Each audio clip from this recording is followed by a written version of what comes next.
Welcome to the Stop Over Drinking and Start Living podcast, where high-achieving, goal-oriented rebel women come to learn how to live a vibrant and fulfilling life without requiring alcohol to get through it. No labels, no judgments, no saying you'll never drink again. Just real proven methods to help you stop rebelling against yourself with alcohol so you can drink less and do more. I'm your host, Angela Mascenik. Let's dig in.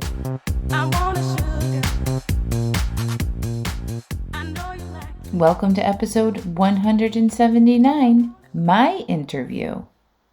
Hello, hello, hello. Welcome to June. Oh my gosh, we're almost halfway through the year. It's wild. My kids are already counting down. 5 more months to Halloween. I'm like, stop it. Can we just have summer first before we jump to fall? Anyway, I am really excited for y'all to listen to this week's episode. This week's episode is an interview where I was interviewed by a professional interviewer about my story and becoming a coach and changing my relationship with alcohol and how that's impacted my life and my family's life and subsequently all your lives. So I hope you enjoy. And I want to let you know that we are actively enrolling into my 6-month Stop Over Drinking and Start Living coaching program. So click through, watch the 3 videos, and submit your applications. Everyone who submits an application this month is getting a little custom-made welcome packet from me.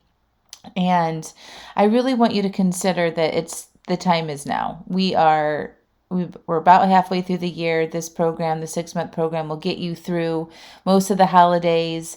You'll have support when you need it, when things pop up in your life unexpectedly, as they do. To have a coach ready who has continuity with me and will support you all the way through all of the challenges of drinking less, learning how to navigate social situations, all the things. So click through and get your applications in, friends. Enjoy the interview. Welcome to AESOP, a place for you to share your story. I'm your host, Nicole DeBoom. Enjoy the show.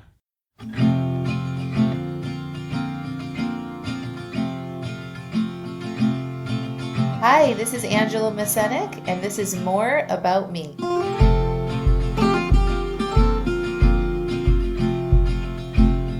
Hello, Angela. I am so excited to have you on the show today and to share and learn about your story. Thank you so much for having me, Nicole. What I love about what you're doing is you're helping other people, but you had to get there yourself first, right? You had to get to a point in your life where you saw that something needed to change, and then you had to be able to actually change it before you could take this forward. And so my thought is that really what we want to do today is take people through your before and after journey to help them understand why you're so passionate about what you do. Does that sound good? That sounds awesome. Well, first of all, let's do a quick foundation lay here. Let's tell people what it is you do. Yeah, that's a great question. So I'm a certified life coach who specializes in helping women stop over drinking. Okay, so there's 2 pieces of this, the certified life coach and the over drinking piece, which I think are both important to flesh out today. So let's take a little trip down memory lane. Let's talk about who you were before you became a life coach and before you recognized that drinking was something you wanted to address. Well, I feel like my whole life, ever since even before I turned 21, my first introduction to alcohol was, probably in high school and very casually. It was hard to get underage, obviously. But once I got into college, it became less hard to get. And there was just a lot of parties and fitting in. It wasn't, I definitely felt like if I drank and got drunk or buzzed and loopy and goofy, that I made more friends, or I thought I was more fun. But I wasn't super conscious that that's what I was doing, but looking back at it now, it was what was happening. It was just using it as a social lubricant to connect with people, to have those groups of fun. I would host big house parties with my roommates and have DJs and dancing and late night shenanigans. And then of course, I would have hangovers and things. So I was so young then that the impact on me, like, wasn't really terrible. Like, I could party until 3 or 4 in the morning and then get up and go at work at 7 o'clock and like totally work all day, go to class, do the things, and like didn't really notice too much. It was wild. What's interesting is it feels like you are creating an identity around this force in your life, which had to do with the idea that drinking made you more fun, made you more interesting, right? So that's one big thing. Would you say that that's accurate? Absolutely. So when I was growing up, my parents were heavy drinkers. A lot of people in my family heavily drank, and they didn't come right out and say it in so many terms, but it was just like, if you don't drink, there's something wrong with you. And you're uptight or boring.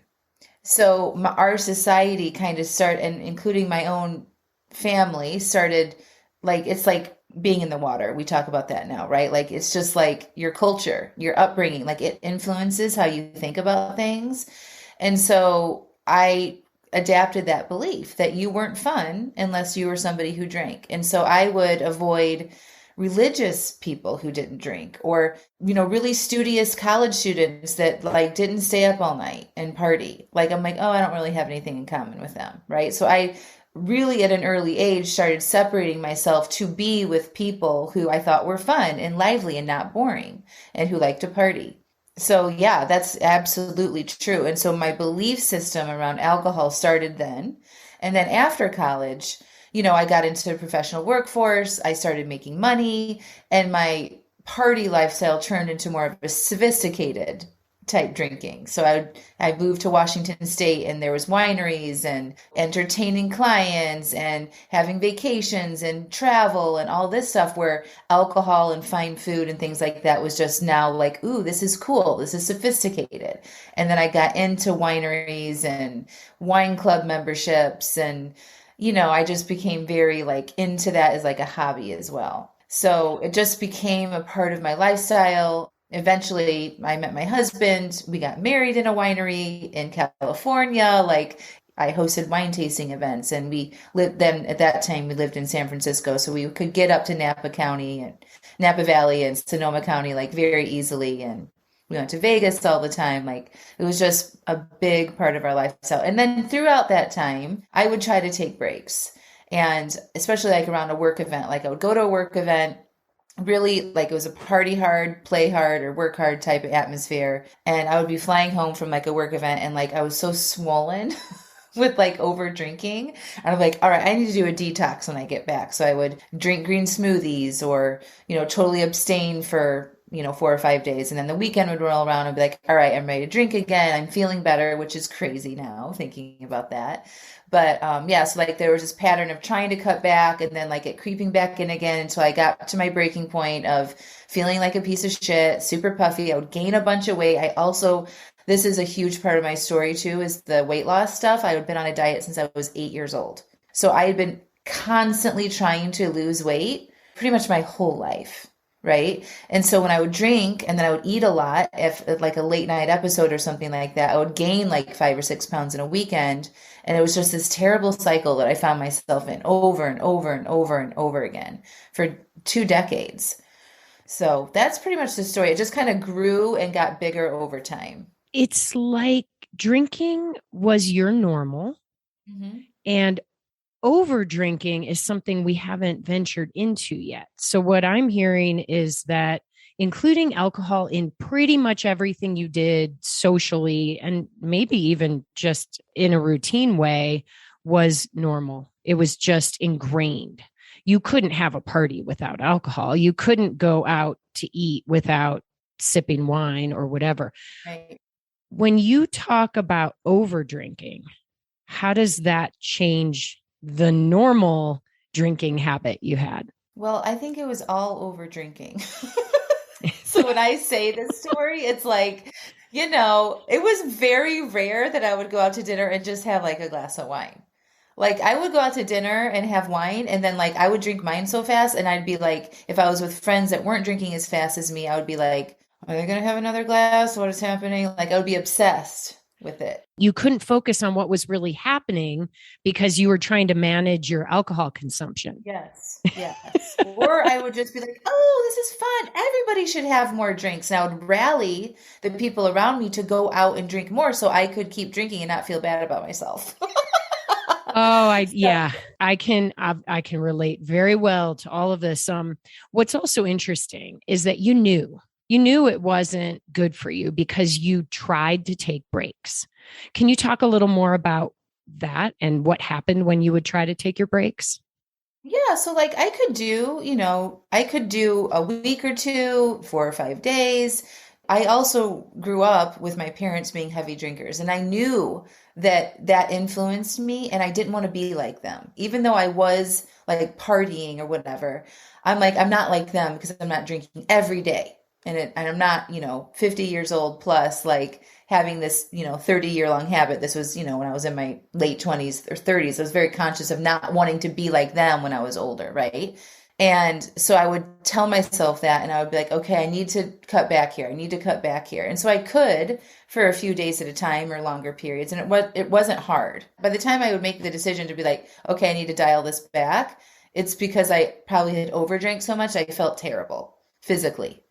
So I was like really sick of myself with it, right? So I'm like, it was easy to take a break when I felt that way physically. Does that make sense? Yes, absolutely. Yeah.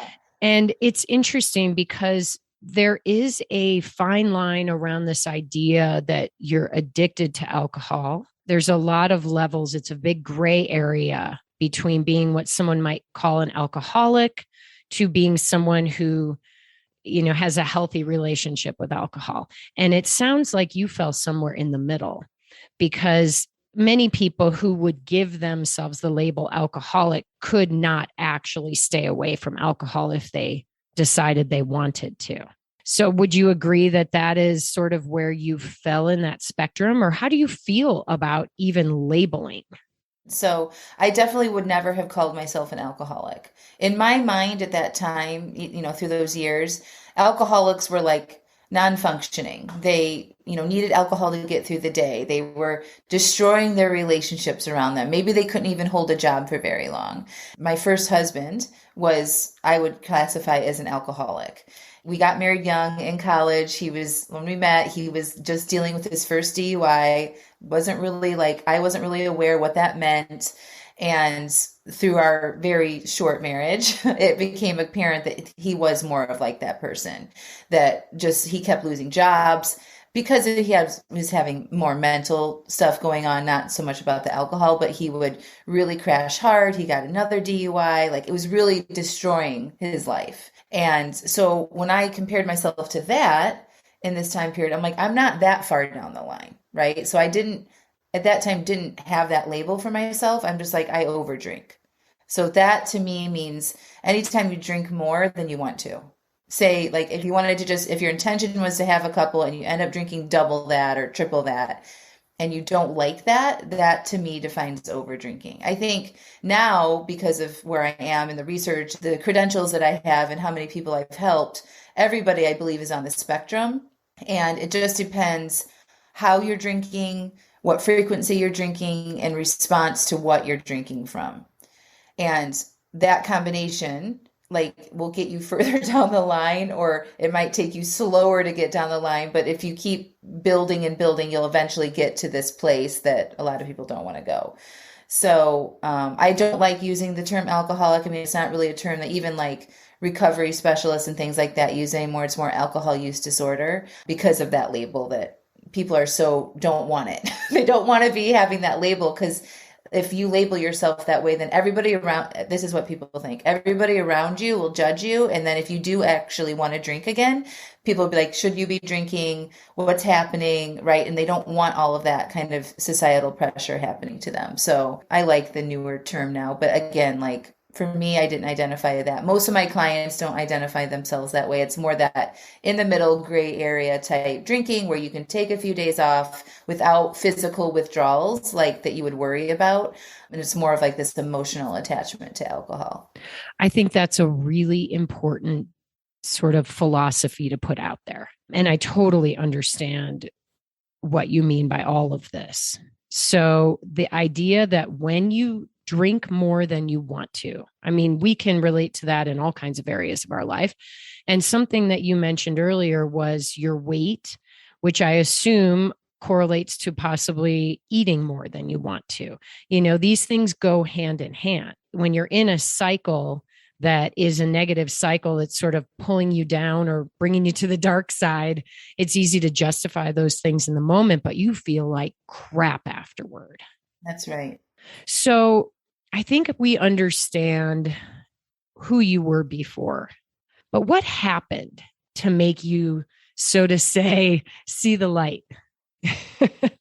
There wasn't some dramatic event that happened, but really, I became this person who on paper and like from the outside looked like I had everything that I wanted. And I did achieve everything I wanted. I had a successful career, a lovely husband, I had 3 beautiful children, a nice house, like the typical American dream, like that's what was happening in my life.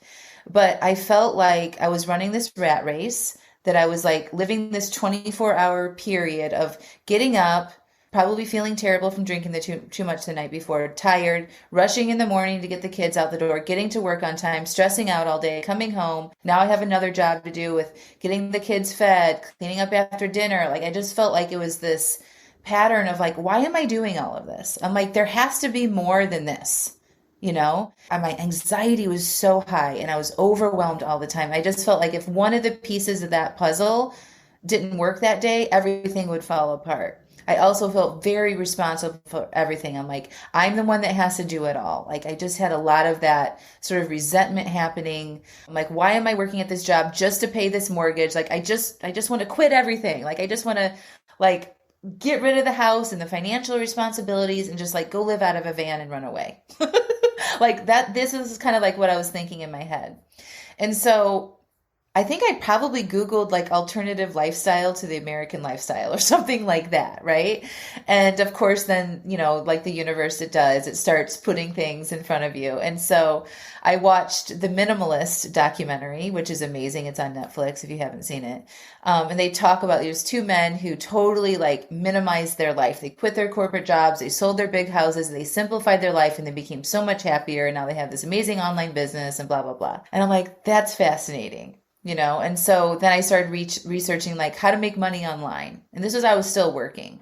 And so I found blogging. I'm like, I'm going to start a blog, and I'm like, I'm going to figure this out. I'm going to do something different. And I was always on the diets in the background, always trying to change my relationship with alcohol. But I was thinking that my lifestyle and like how it was set up with working 9 to 5 and doing that thing over and over again, that was like the source of all of my pain.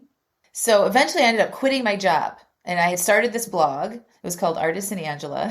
It was like a lifestyle blog. I wrote recipes and like, I didn't know what I was doing, but I'm like, I'm going to do this. If they can do it, I can do it. And so I quit my job, wasn't making any money. And I'm like, I'm going to simplify everything. I don't care if I have to eat, canned soup and crackers. I'm going to make this work. So in that time too, I was still struggling with diet and alcohol. I was really trying to cut back and I was trying to lose weight and I was exercising all the time. And at the same time, I was just feeling like I was a little embarrassed because I wasn't making any money yet. And I didn't want to have that label as a stay-at-home mom. For some reason, like that was causing me angst. I wanted to be more than that. And so I was sharing that with my friend and she's like, you should listen to this podcast about life coaching and feelings. And I'm like, okay. And so I started listening to this podcast about feelings and like how it's your thoughts about the things in your life that create the anxiety and the feelings. And I'm like, what in the what? Feelings? It's not my job that makes me feel stressed. It's not my husband. It's not my kids that are causing this anxiety. It's my thinking. Blew my mind. So I ended up joining a coaching program and she said, you need to pick one thing to work on for the whole year. One thing. Pick the thing that you have been struggling with the longest. I originally joined to think that she was going to help me with my business. And I said, you know what? The thing that I've been struggling with the longest is my weight. And I want to figure this out. And so I decided to focus on that. And then within that, I decided to do things that I had never tried before.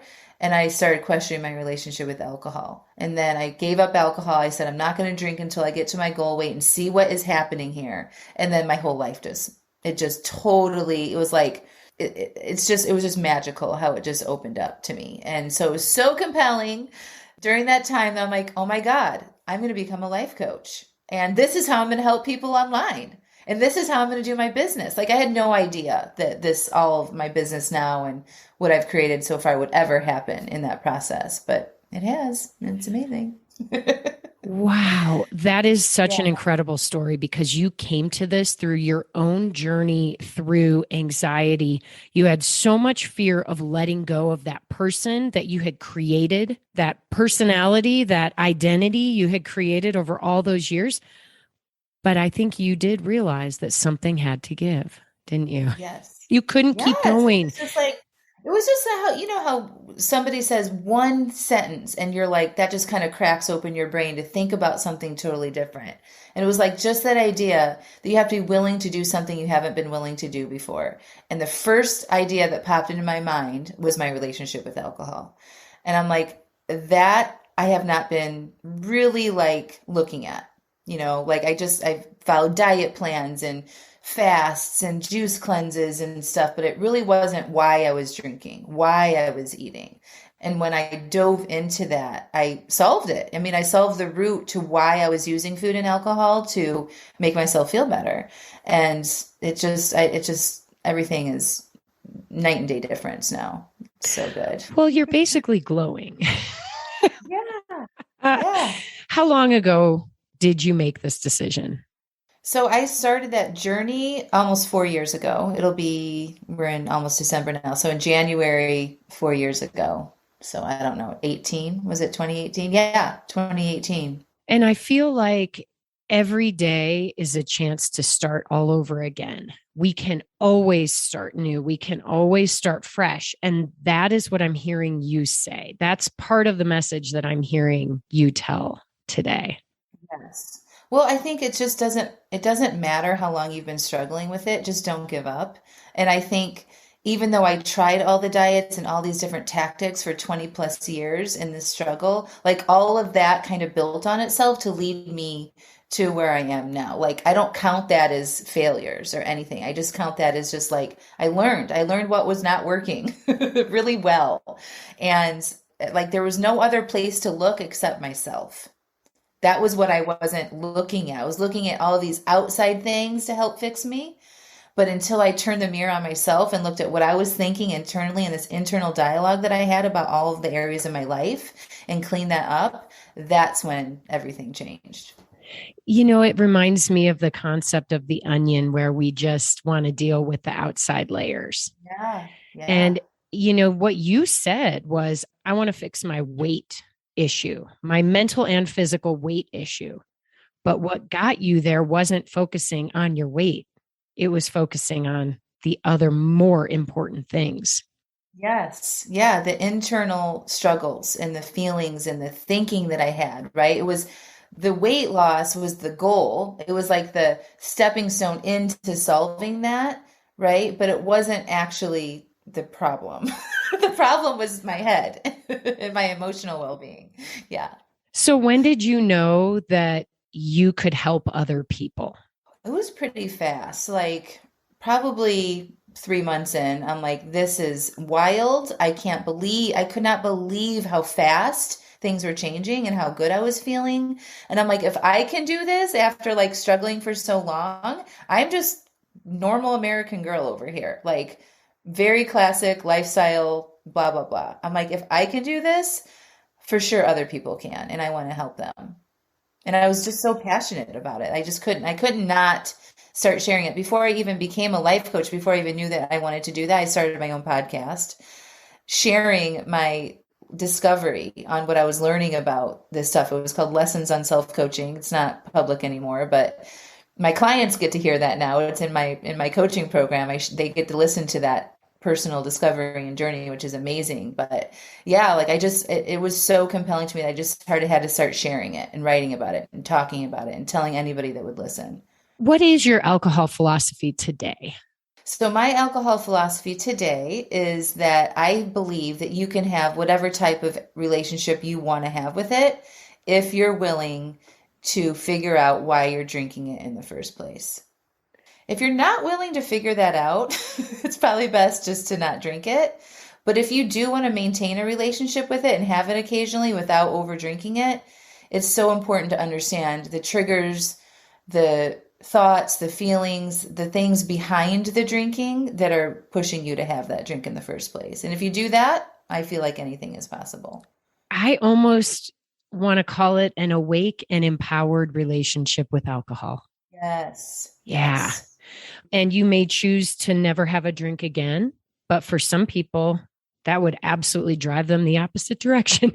Exactly. And that wasn't my goal when I started doing this either. I just wanted to moderate. And even though I decided to not drink in the beginning until I got to my goal weight, I never thought that that was going to be a permanent thing. And it wasn't. I actually did moderate a little bit after that for a few months.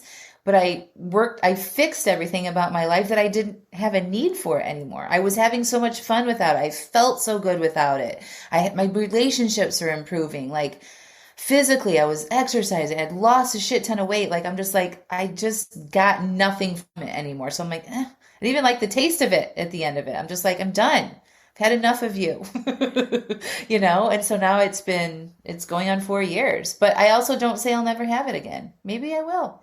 I just don't worry about it. Oh, that is the best. So would you say that your fear about not being fun has been dispelled? For sure. You know, I feel like I'm way more fun now than I used to be. I mean, I was fun before. Like, I have a fun personality. It's probably coming through in this. I like to joke, I like to keep things interesting and lively. Yeah, I've always been somebody that loves to travel and go on vacations and push myself physically and like do, things that might evoke fear around things. But yeah, like now my risk taking is way bigger. Like, I'll go on bigger challenges, bigger solo adventures. I went ice climbing in Alaska this summer. Like, it was insane. So like before, I would have been like physically or going on some adventure trip like that, I'd be like, we'd be way more focused on finding the most trendiest hip bar with the craft cocktails and the fine wines. And I would, like that would be but now I'm like, let's wake up early and see the sunrise and go on an epic adventure all day long and tell stories about that. So I for sure think I have more fun now. I have a lot more friends. totally. Oh my gosh. I want to ask too about, as a mom, the example that you are setting for your children and what kind of, I guess, philosophy you're working to ingrain in them around their lifestyle choices. Well, I mean, it makes me want to cry, but I'm just so glad they don't have to see that. They never had to. They don't remember me drinking. But my daughter would make me wine charms for my wine glass, and it was so cute at the time, but I'm just so glad that they're not having that influence. Like, I broke that cycle in my family. And, now I don't talk about that drinking is bad or anything for them. I just teach them how to understand their feelings and how to, take control of how they think, and that they should care about what they want to do and not worry about, what other people think of them. And, so that's what I feel like I'm influencing them more. Sorry. Oh, Angela, I think I'm controlling my thoughts right now that you are a freaking gift, and more people need more Angela in their lives.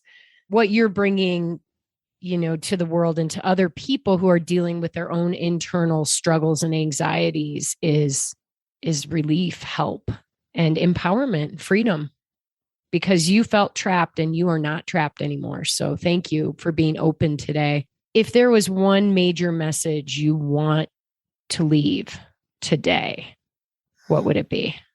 Oh, gosh. Let me think about that for a second. That anything is possible.